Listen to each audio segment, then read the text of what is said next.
Good morning.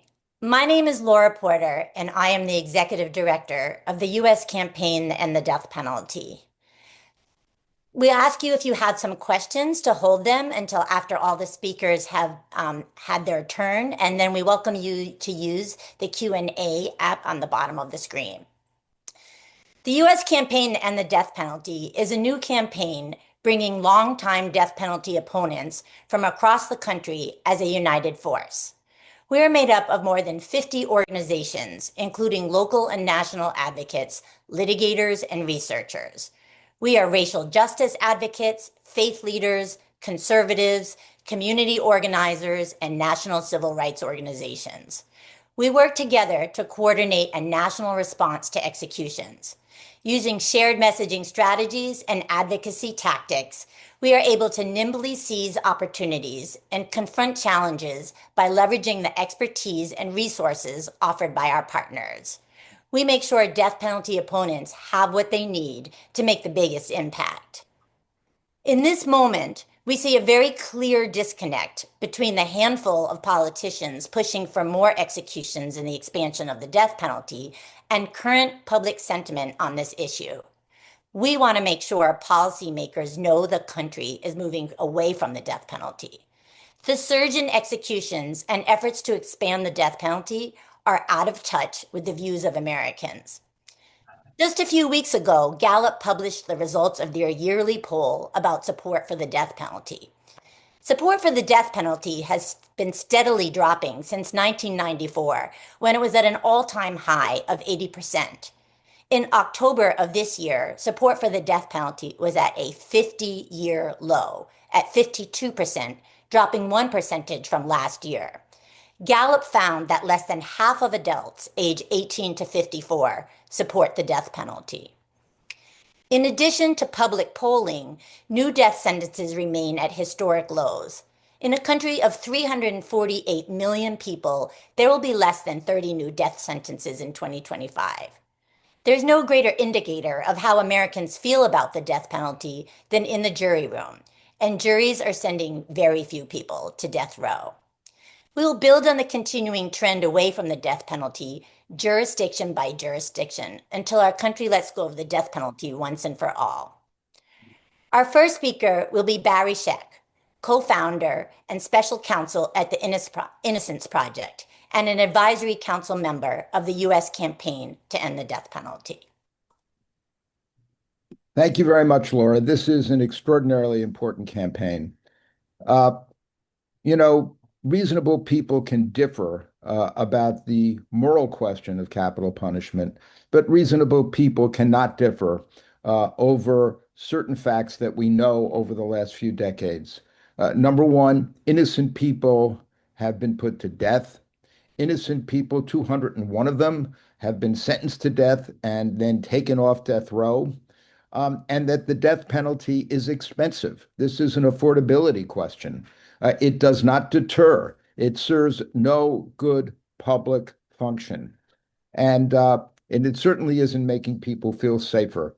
And what is troubling, as Laura was indicating, is that in many states now, despite public opinion moving in the direction of not having a death penalty, there are politicians that are actually, trying to advance themselves by calling for death. And in our experience in the innocence movement, nothing guarantees a wrongful conviction more, or the worst possible outcome, the wrongful conviction of somebody who's innocent and their execution, than making it a big political issue.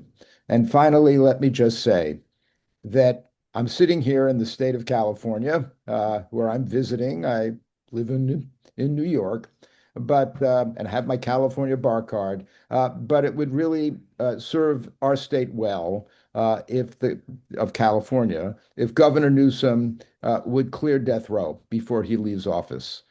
It makes sense as a cost measure. It makes sense as a statement about what this country should be, and I certainly hope he does it.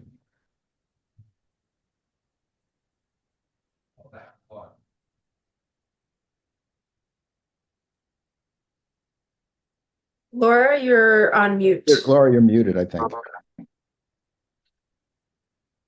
Thank you, Barry. Our next speaker will be Alexis Hoag Forger from Brooklyn Law School, who is a longtime capital litigator and is also an advisory council member of the U.S. campaign to end the death penalty.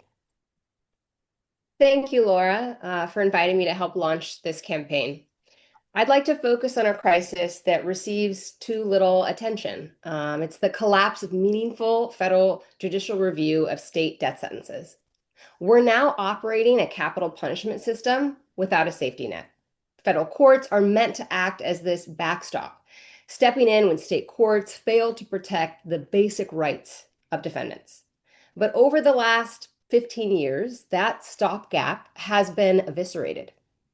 The US Supreme Court's restrictive interpretation of the Anti-Terrorism and Effective Death Penalty Act, what we know as AEDPA, has transformed federal review from a safeguard into a virtual mirage. It values finality over accuracy, deference over justice. And the human consequences of that shift are devastating. In 1990, Keith Tharp, a Black man, was sentenced to death in Georgia. Years later, investigators discovered that one of the jurors in the case questioned whether Black people even had souls. They referred to Keith as the N-word and believed that Keith should be executed to set an example for other N-words like him. Keith's post-conviction counsel brought this evidence before the Georgia Supreme Court, the 11th Circuit Court of Appeals, before the US Supreme Court. Each one refused to meaningfully review Keith's claim. They said that procedural barriers prevented consideration. In 2020, Keith died while incarcerated, and the court's failure to address the racism infecting his death sentence remains a stain on this nation. According to this Supreme Court, federal courts are forbidden from considering new evidence, even evidence revealing that a defendant's conviction or sentence would violate the Constitution, even when that defendant never had an effective lawyer to bring those claims before a court. In Keith's case, it's not an aberration. It's a symptom of a system in which federal courts are no longer meaningfully checking state abuses. This is not what Congress intended when it created federal review. This is not what the Constitution demands, and it is certainly not compatible with the irreversible nature of the death penalty. We are here today because federal courts will not save us, not anymore. If we want a system that values justice over finality, human dignity over procedure, the only real solution is to end capital punishment. This campaign understands that, the movement understands that, and as Laura has indicated, the public, the American people understand that a system that does not produce fairness, it can't be trusted with the power to kill people. Thank you. Thank you, Alexis. Our next speaker will be Sister Helen Prejean, one of the most impactful anti-death penalty advocates in the country and author of Dead Man Walking, a book, a film, an opera, and now a graphic novel. Sister Helen is also a member of the Advisory Council for the U.S. campaign to end the death penalty. Hi, I'm really happy to share. I've been on the road 35 years talking to the American people about the death penalty, and I've discovered some things. One is, it's what Thurgood Marshall said early on when he said a lot of Americans say they support the death penalty, but bring them close, educate them, and they will reject that. And I found that to be true, that the people are open. What they don't know, it's because death penalty is such a semi-secret ritual behind prison walls, people don't see it. And there's this saying in Latin America, what the eye does not see, the heart cannot feel. 2 Februaries ago, I was with Ivan Cantu when he was executed in Texas. That's done more executions, 1/3 total. And people in Texas did not even know an execution was going on. So when you have people separated from this experience, then they just go along. But you're not going to hear the death penalty brought up in town meetings. This is what we need. People No, deep down. And that's why I think they are deeply receptive to the message of we can be safe in our society. Look how hugely costly it is about the death penalty. And when you look at the death penalty itself, it epitomizes all the deep wounds in our society. And topmost among that is that you use violence and cruelty to solve social problems, which is the national rhetoric sent down from Trump and like our governor in Louisiana who says, I'm going to empty out death row. More killing, more violence. It's in the air. It's in the national rhetoric. Cruelty to immigrants, cruelty to kill them, even political opponents. I mean, the language is so harsh, but the people get it. And I want to use this as an example, the dialogue that happened in the Catholic Church to just show you how change can happen. So many, many years, 1,500 years of dialogue, y'all, this took with the Catholic Church, kept upholding the right of the state to take life, kept upholding it in the teaching. So people are growing in their understanding. More and more Catholics going into prisons, more and more experiences of people with prisoners, that they're human beings, and the cruelty of putting people in prison for life. It grows up. There's a great psalm that says, truth springs up from the ground, and it springs up from the experience of people. And that began to happen in the Catholic Church. I was a part of it, but only a part of it. And then finally, it starts reaching the hierarchy. Our Catholic bishops in the beginning we could never count on them at a legislative session to speak. They were on the other side. And you can always see a connection with wealth, harshness of punishment. And you also, of course, see the deep connection with race and harshness of punishment. And so it bubbles up in the Catholic Church, and then we reach a point. This was an essential part of the conversation, was that to give the state the right to take life means you're going to trust the state to set up their system of deciding an impossible criteria of Gregg decision of the court. Only the worst of the worst will get it. And that it didn't do what we thought it was going to do. And hearkening, and this is the beacon for everybody, Universal Declaration of Human Rights, Article 3. Simply by being a human person, we have an inalienable right to life, and you cannot entrust over the government ever to have the wisdom or the know-how or the purity of heart to be able to carry it out. And that got to the church, finally up through the hierarchy, to the popes. And so that in 2018, you had Pope Francis solidifying the teaching. Last step was to say that under no circumstances, no matter how grave a crime, can we ever entrust over to the state the right to take life. Now we got to take, that's a document, the Catechism of the Catholic Church. Those are words printed on a page. To bring those words and to set them on fire in the hearts of people is what it's all about.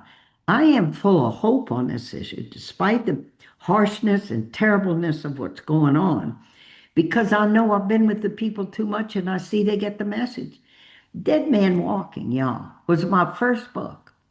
And I had a good editor at Random House that helped me shape that journey for people. And you got to take people into the crime, got to take people into the suffering of the victim, but then take them on the journey. And because I'm a witness now, I can take people. Let me tell you what I saw. All my books have eyewitness on the title of them, and then bring them into an execution to let them see the cruelty of it, of putting a person in a small cage for 20 years and taking them out and killing them. That is cruelty. People, when we bring them close, they get it. That's why I'm really happy about this national campaign. We have the graphic version now of Dead Man Walking, and we're getting it out to young people. And the main thing I want to know is in the campaign, when they plug into it, end death penalty, that they're going to get a response back to be able to take action, to get into the movement by doing something. That's the one thing I hope that is going to be a part of this, and really glad to be a part of it. Love the work all of you are doing, and some of you veterans doing it so long. Thank you for your commitment to this. When you build a fire, you need the fire in each log to build on the rest to keep the fire going. And so this is fire today. Thank you for organizing it. Glad to be a part of it. Thank you so much, Sister Helen. Our next speaker is Demetrius Minor, the Executive Director of Conservatives Concerned. His organization is a coalition partner at the U.S. campaign to end the death penalty. Thank you so very much, Laura. Conservatives Concern engages Republicans and conservatives across the country in dialogue about the failures of the policy of capital punishment. More and more conservatives across the country are questioning the death penalty and advocating for change. Many of our allies come to the death penalty dialogue from a pro-life perspective and awareness of big government programs and government overreach. In the past 2 years, Republicans have introduced repeal or moratorium legislation in Indiana, Missouri, Ohio, Pennsylvania, Kentucky, and Oklahoma. Conservatives Concern has provided research and talking points to conservatives who want to advocate for change, and we have connected them with local advocacy efforts in their respective states. In Georgia, Conservatives Concerned work with local conservatives to share the problems with Georgia's approach to assessing intellectual disability in capital cases, resulting in a legislative action with overwhelming support to change the state's approach. Conservatives Concerned also partnered with local advocates and local conservatives and to speak out against big executions in Indiana, Oklahoma, Texas, Alabama, and Arizona. We have also joined with other partners in the U.S. campaign to end the death penalty to lift up concerns about innocence, intellectual disability, severe mental illness, and prosecutorial misconduct in cases scheduled for execution. Some of these efforts resulted in stays or clemency, including in the cases of Tremaine Wood and Robert Roberson. Conservatives Concerned works with local partners in the campaign to bring the death penalty dialogue to pro-life advocacy spaces. And there is significant growing interest in the pro-life community to explore how the death penalty fits into their advocacy for life issues, and many are taking on the death penalty. Every successful repeal of the death penalty in the last 20 years has included support from pro-life Republican legislators. We expect much more of that in the years to come, and by working in collaboration with the U.S. campaign to end the death penalty and its partners, we can ensure that these efforts continue to be inclusive and bipartisan in the future. Thank you very much. Thank you, Demetrius. Our next speaker is Samantha Kennedy, the Executive Director of Promise of Justice Institute in Louisiana. They too are a coalition partner at the U.S. campaign to end the death penalty. Thank you for having me here today. We are proud to join the U.S. campaign to end the death penalty. In Louisiana, the death penalty is used against the poor, people with severe mental illness, low IQ, and mostly Black people. Importantly, for people who are sent to death row in Louisiana, if they get a lawyer, 80% of these cases on death row are reversed.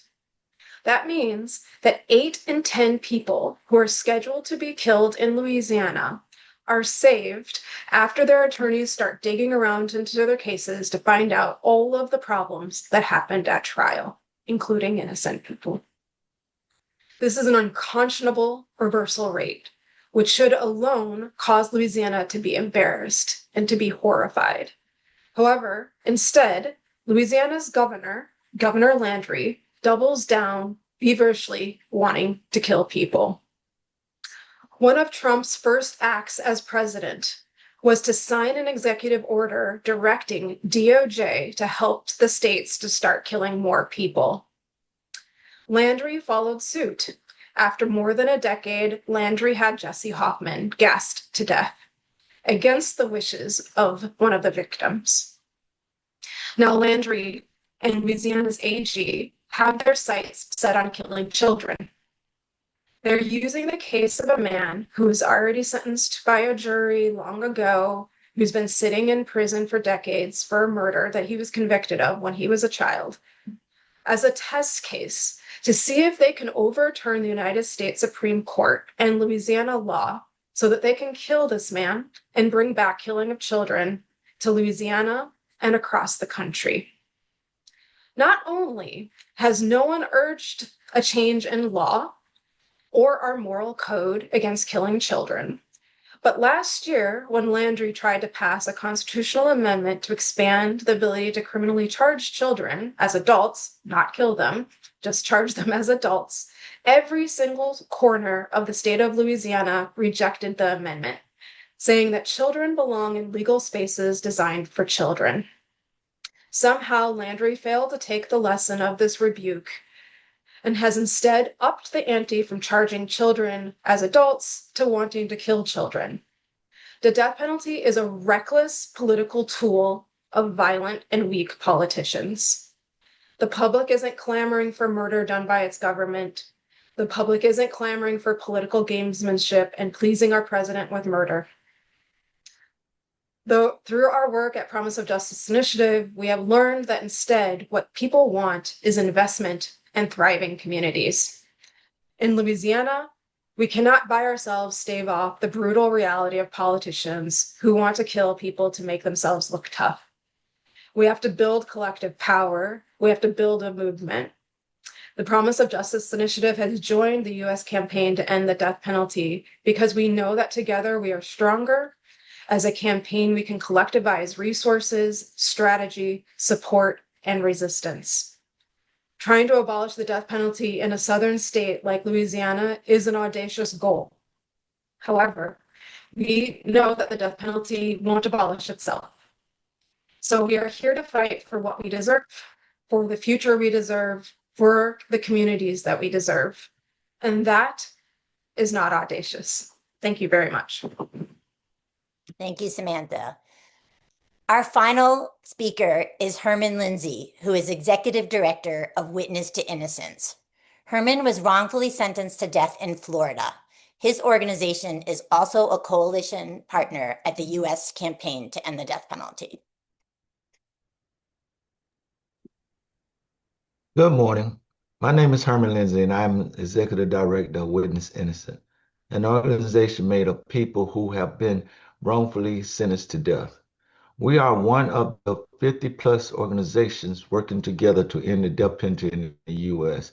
As part of this campaign, we use our trauma, our past experience, to educate the public about the real possibilities of wrongful convictions in capital cases and the difficulties exposing them.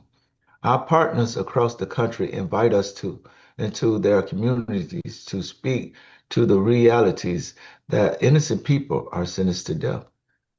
In 2006, I was convicted and sentenced to death for a crime I did not commit in Florida. 3 years later, the Florida Supreme Court unanimously found that my conviction was based on insufficient evidence. My innocence was proven. This is very unusual situation and rarely happens. What I'm here to tell you today is that courts today are much more interested in finality than examining a case for flaws in stopping problematic execution. If my case was before a court in 2025, I may not receive relief, may not have received relief, despite my innocence. During the first Trump administration, 13 people were executed by the federal government in 6 months time period. The courts, the administration were more interested in carrying out execution than scrutinizing any lingering problems with the cases. Leading up to these 13 executions, lower courts granted a total of 22 stays of execution, but the Supreme Court allowed all of the executions to proceed. Most of these decisions by the Supreme Court were part of their so-called shadow docket, coming late at night with no explanation As Justice Sotomayor wrote in her descendant's opinion in the case of Dustin Higgs, that the court repeatedly sidesteps its usual deliberation process, often at the government request, allowing it to push forward with an unprecedented breakneck timetable of execution. Two people was executed despite the fact that and they had an intellectual disability, a condition that should have made them exempt from execution. Two people was executed despite suffering from serious mental illness and experienced impaired mental state that left them legally incompetent to face execution. They were denied any hearings to assess their competency before being executed.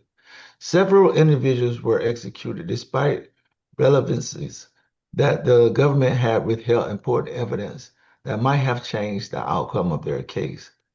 They were denied any evidentiary hearing on those claims before being executed. Some of the executed prisoners had co-defendants who were far more culpable and received lesser sentences. I am alive today because my case was scrutinized by a court that did not value finality over fairness.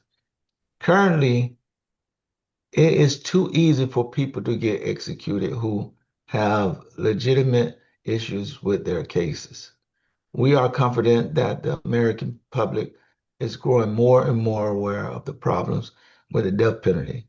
By working collectively with 50 plus organizations around the country through the U.S. campaign to end the death penalty, we have an opportunity to expose the death penalty's flaws and highlight the problems of wrongful convictions in both individual cases and with the death penalty overall. Given the administration renewed interest in seeking execution, our mission is more critical than ever right now. Thank you so much, Herman. That sums up our speakers for today. We do open up if there are any questions. Please use the Q&A.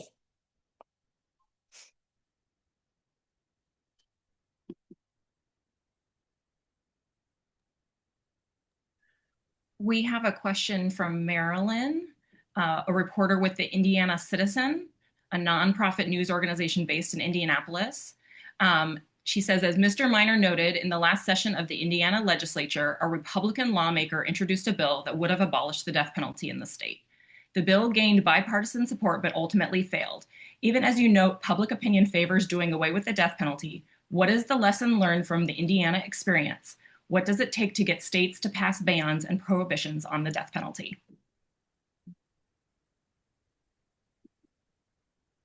Demetrius, would you like to take that? Yes. Can everyone hear me? Perfect. Yes. Thank you for the question. And as we saw with Indiana and the other states that were aforementioned, is that it takes Republican and conservative support to get it across the finish line, in particular pro-life voices.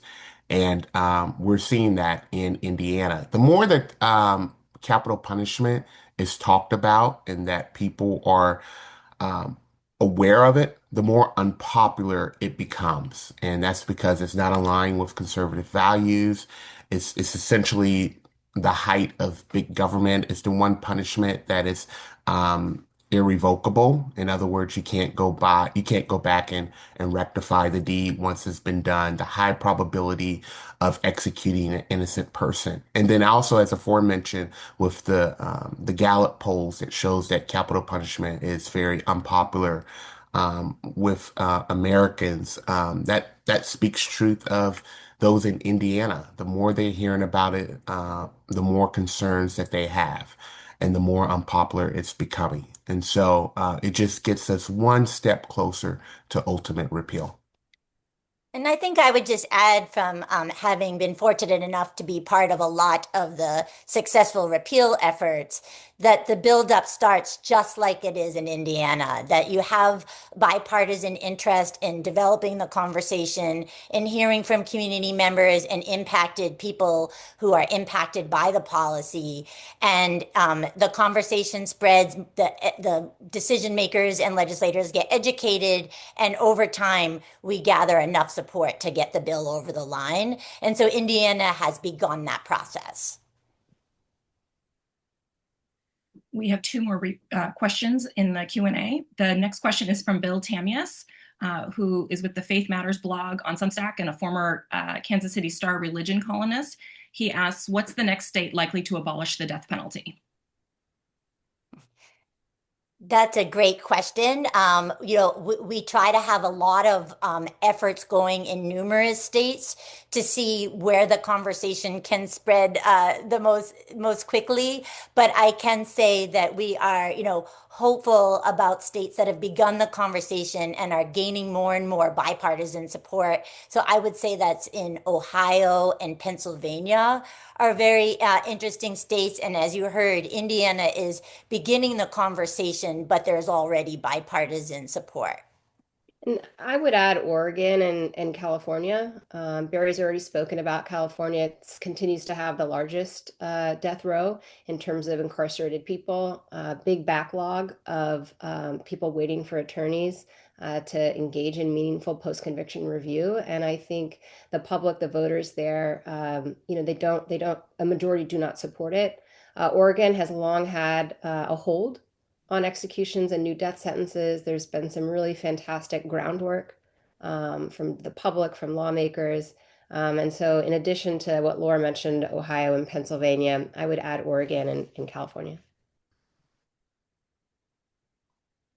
Thank you. Our next question is from Eric Tegathoff, a reporter with Public News Service. He says, in North Carolina, Arena's law has gone into effect, attempting to bring back the death penalty. Could you talk about the challenges of the political moment in states like North Carolina for abolishing the death penalty? Yes, the law that was passed in North Carolina was a response to a terrible crime that was committed and was then politicized in the media and by politicians that resulted in a law that I think has very strong constitutional challenges and will be challenged in the courts. But it does speak to that the death penalty is a conversation that needs to be had in a place and in a situation that takes it out of the political rhetoric, that when people look at the death penalty and the realities of how it works and how it fails to serve victims, it fails to serve it fails to guarantee a accurate and fair system, that we usually do get people from both political parties to come together and get ready to get rid of it. But it does take time. And these moments in response to crime and when there is politicization of the crime is a tough one. I think North Carolina is also a state which has elected Supreme Court justices, and we see the way that the capital punishment has been politicized. And so historically, when you've had Supreme Court justices in that state that have made it clear that they're going to uphold defendants' constitutional rights, they have been low-hanging fruit in terms of the next election cycle. They have 8-year terms there. North Carolina is a state, like many states, that has been plagued by decades of racial discrimination in jury selection, and we've seen a real doubling down from the state, from local prosecutor offices to protect and defend death sentences that were as the result of racial discrimination in jury selection. And so I think the politics there, and obviously Laura's comments about this reactionary law really support that. But politics has really been an issue in sorting out capital punishment in North Carolina.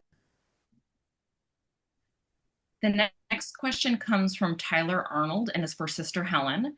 He asks, could Sister Helen give her thoughts on states expanding the methods used to carry out the death penalty, such as reintroducing firing squads and the use of nitrogen gas? Uh, there's been a search from the beginning to try to show that executions are humane. So we moved to the medicinal thing of lethal injection. And the more you look into it, and even autopsies that have been done on people who were lethally injected show that their lungs were filled with foam, which means they were struggling to breathe. And the more you look into it, also the paralytic drug that is given to people who are going to be executed in that method.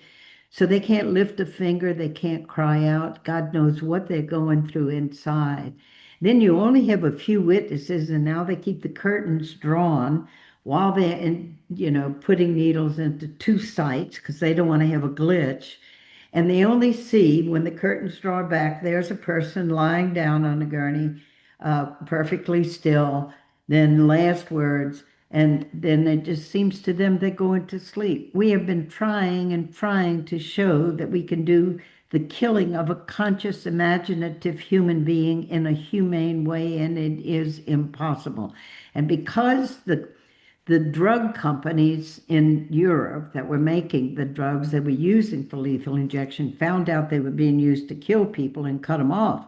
So now you're moving to all these other different methods, like the use of gas, as was done to Jesse Hoffman here in Louisiana, and even firing squads. When you come down to it, you look at that Supreme Court and the Eighth Amendment that you will not practice cruel punishment, and to render a person defenseless and then deliberately kill them after 15, 20 years of waiting is cruel. And we got to tackle that with the people. We have to bring that to the people to say, we don't need to do this. We can be safe. That's what prisons are for. We can be safe without killing people. And I find that if you can bring it to the people, they get it. So we got a lot of work to do, but it is not hopeless. Thank you. We have a question from Jean Gonzalez for Herman Lindsay. She says, this is Jean Gonzalez from Florida Catholic Media. As many know, Florida is facing a year end with possibly 19 executions, unless Governor Ron DeSantis signs another warrant days before a scheduled execution, his modus operandi of late. Could Mr. Lindsay speak about what he might think prisoners on death row might be feeling at this time when there has been execution after execution? And if there is any way to stem the tide in a state where the governors and legislators simply won't answer queries about ending the death penalty. Yes, I very well know what they are feeling and what they are thinking. I've talked to a couple of them on Florida Death Row right now, and their biggest concerns is that their lawyer being able to present their issues in court and make issues being heard at this time.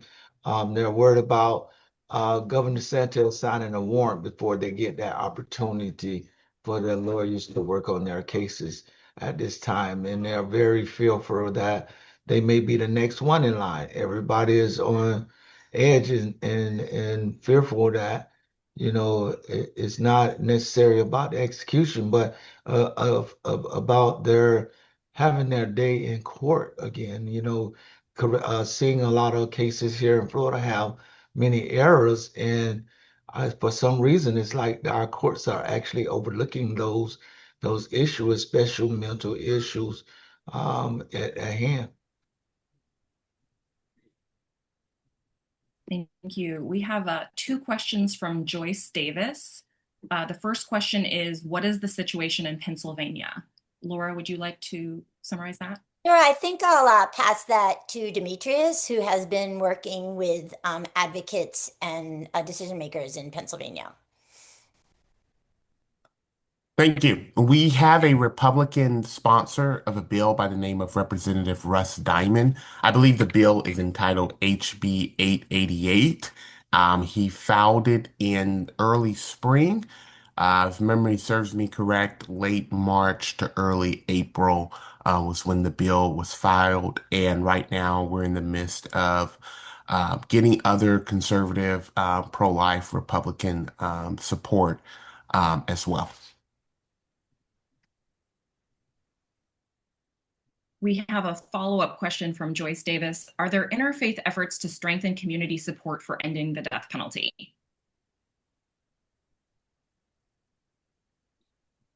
Demetrius, do you want to take that one too? Sure. So what we found is that a lot of evangelical and Christian organizations are synonymous with the conservative audiences that we interact with, and there are a litany of those in the states where we do have campaigns. There's also an interfaith coalition that we work hand in hand with many times called Flock, and that stands for the Faith Leaders of Coalition, Faith Leaders of Color Coalition, and their executive directors, Joya Aaron Thornton. We work very closely in Georgia, Ohio, and Oklahoma, as well as some other states. But yes, we've worked with Baptist groups, we've worked with other denominational groups, pro-life groups again, for advocacy and mobilization efforts. And I can just add that every state partner partners with many, many faith leaders and denominations in their states. They connect with, if the state has a council of churches, they work with the council of churches. You heard from Sister Helen how important the Catholic Church has been in expanding the dialogue of the death penalty across the country. Catholic leaders are engaging in every single state at a very, very high level. We have Jewish leaders, we have Muslim leaders, we have most faith groups are represented in the work that we do against the death penalty. We have several more questions. The next one is from David Gambino, who is with the Cleveland.com at the Plain Dealer. He says, Ohio lawmakers are considering a bill that would add nitrogen hypoxia as a method of execution. What would this campaign say to lawmakers considering this bill? Well, what I can say is that we feel very confident that that bill will not get very far because of the number of Republicans and Democrats who don't support the bill.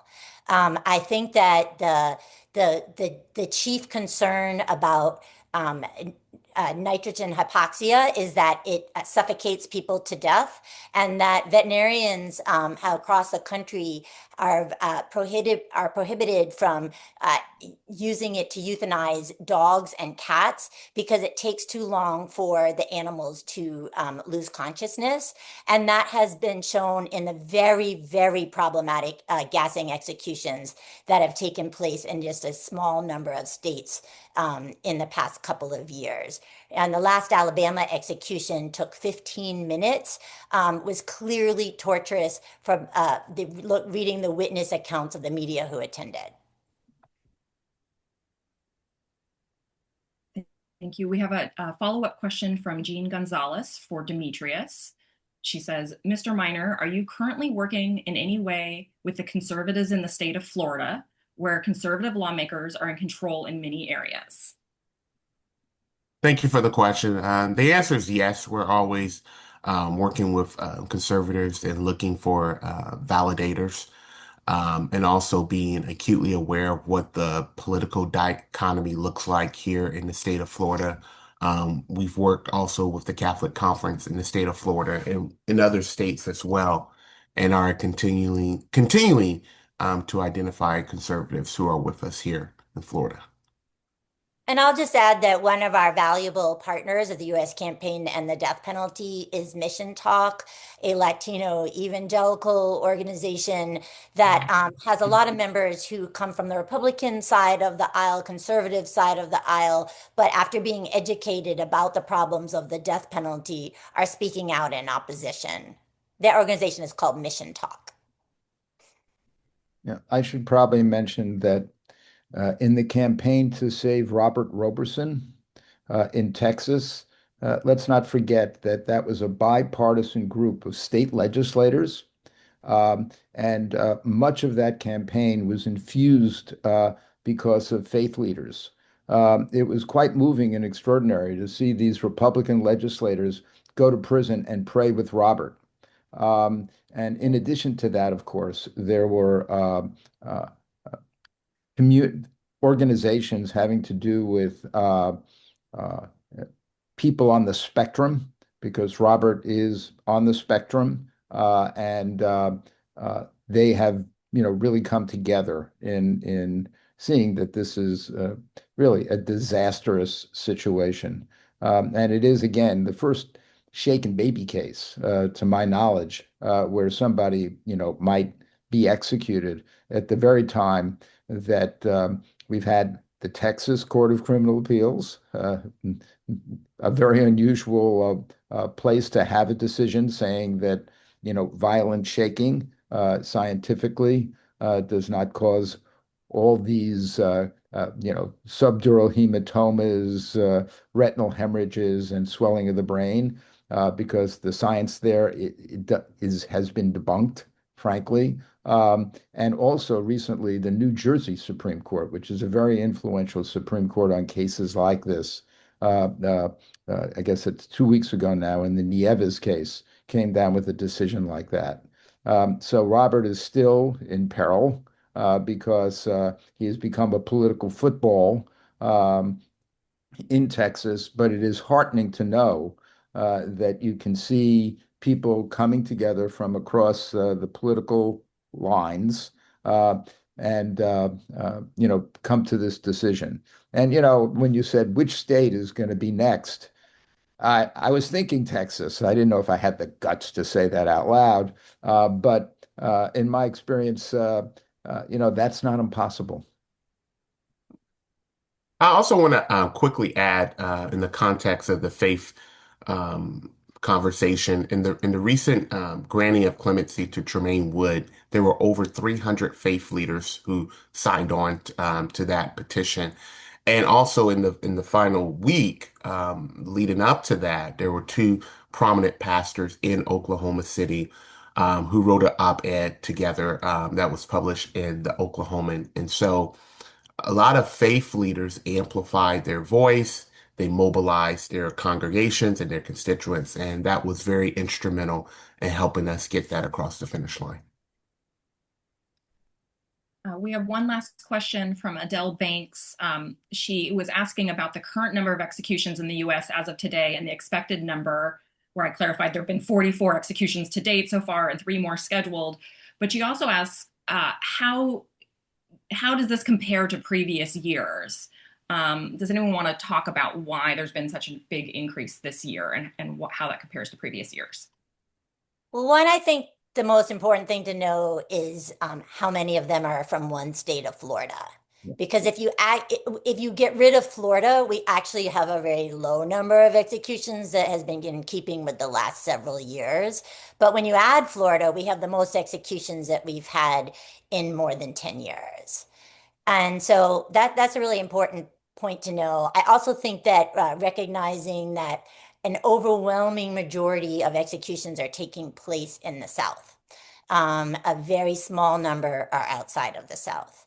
And so, there's political dynamics, there's things that we need to work and do this outreach that Barry was just speaking about, and getting people across the ideological and political spectrum to understand the concerns and problems with the death penalty and to start speaking out. And that's what happened in Robert Robertson's case, is that not only did they understood them, they spoke out in opposition to his execution. And so we do have work to do, but we also see a lot of hope and energy across the nation.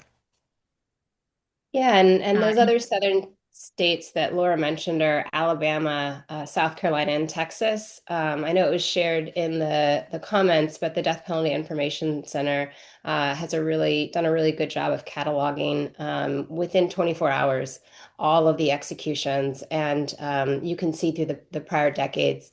And part of the recent uptick, is that the current administration has really normalized the use of the death penalty and carrying out executions in a way that we haven't seen. And it's created a climate that in states that have been long dormant, that it is now okay to move forward and steamroll through the post-conviction review process and secure an actual execution from a long ago death sentence. Would like to just point out that, in keeping with how we kind of open this conversation, is that we see an indication of where the public is not just in the public opinion polls, but also the number of new death sentences.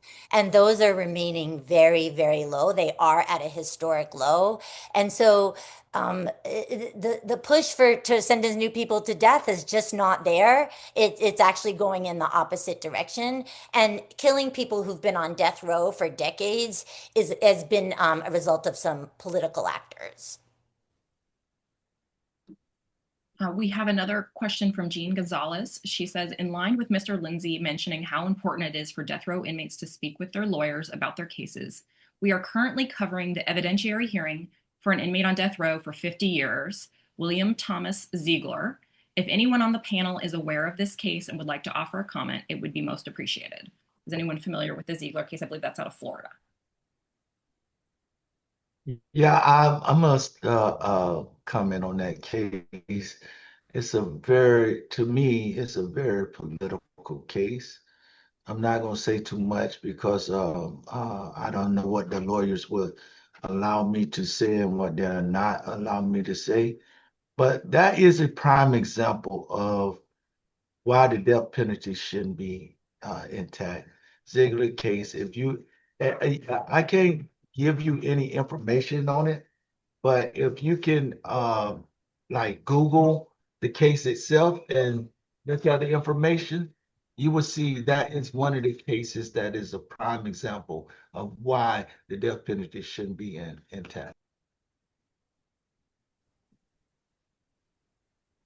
There are no more questions in the Q&A right now. Thank you very much. And we appreciate everybody's interest, and we are excited about the U.S. campaign to end the death penalty and the progress that we will make in the coming years. Thank you.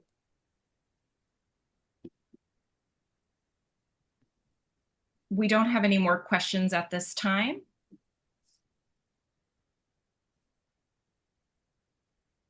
Laura, would you like to sign things off? I just again want to thank everybody. And if there are any questions or follow-up of information for any of the speakers, we are happy to help in any way. And we hope to stay in touch over the years. Well, thank you. It's actually been very heartening to hear this. And Demetrius, I don't think I've ever met you, but it's great to see the work you're doing.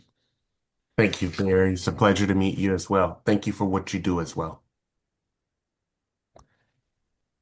Thanks, everyone.